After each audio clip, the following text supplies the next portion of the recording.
let's move on to Seth Rollins and Cesaro, or what was Seth calling him? Saranko or Cesaro or Embrace the Vision has a lot more oomph than the Monday Night Messiah also.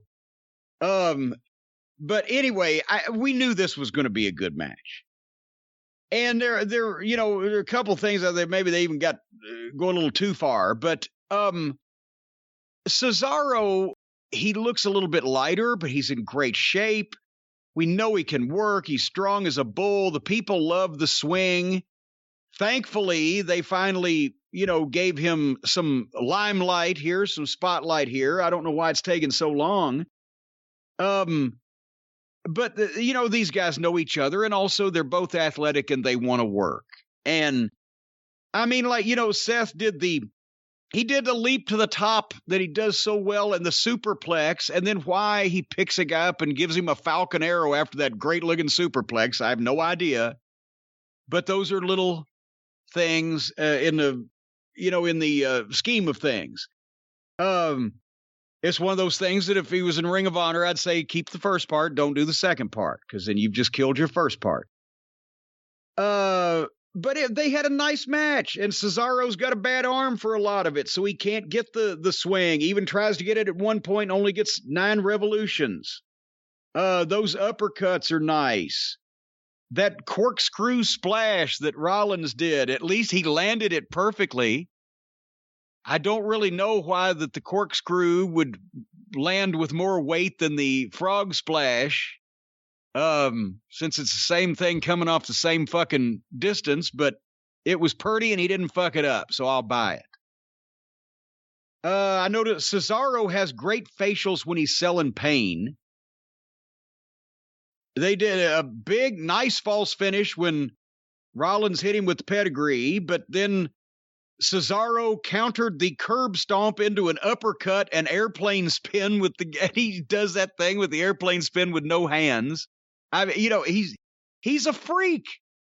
And even though, yes, he's spinning the guy but not holding on to him, you would think that's phony, but that's one of those things visually that he lets go long enough and then gets it back and he keeps the guy going, and you can buy it even though it looks preposterous. It doesn't look it is preposterous, but it does not look preposterous. You know what I'm saying? I agree. Yeah. You get by with it visually. And then the fucking 23 revolution big swing and hit his finish. Boom, 1, 2, 3. And they even called the finish right. Give Cesaro a win for once. He deserves it. Look at the talent this guy's got. And that's we were watching those matches that Rollins was having when we briefly watched Raw. And I was like, what the fuck has happened to him? This was, what I remember of Rollins more than, I mean, a good match by both guys. And who knows whether they'll follow up on anything or do anything with Claudio from here. But I like this. This was worth something. It was all right. I really wasn't sure why they were feuding.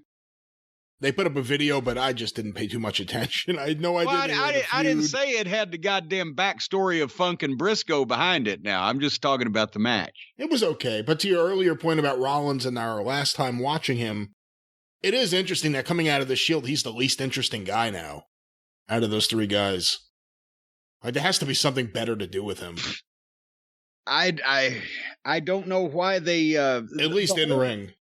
The whole Monday Night Messiah thing was just boring, and they paired him with job guys. And it was like just ineffective. Feckless, as they say. I'm surprised you didn't like this match more than what you're letting on. Yeah, I don't, It's just all right with me, dog. It was all right. In terms of dog. In terms of the in-ring work, it was all right. But I don't know. There was something not exciting about it.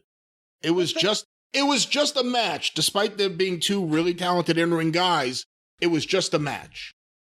Maybe I'm just so excited to see something resembling a wrestling match on one of the wrestling programs. There were no pieces of furniture. There was no kendo sticks. There was no outside interference in front of the referee. There was no obvious blatant disregard of the rules. They didn't spend 5 minutes on the fucking floor at the start of the match. Everything you see in every match ever now which is why I like these more when they actually have a match. Just my thought. I get it.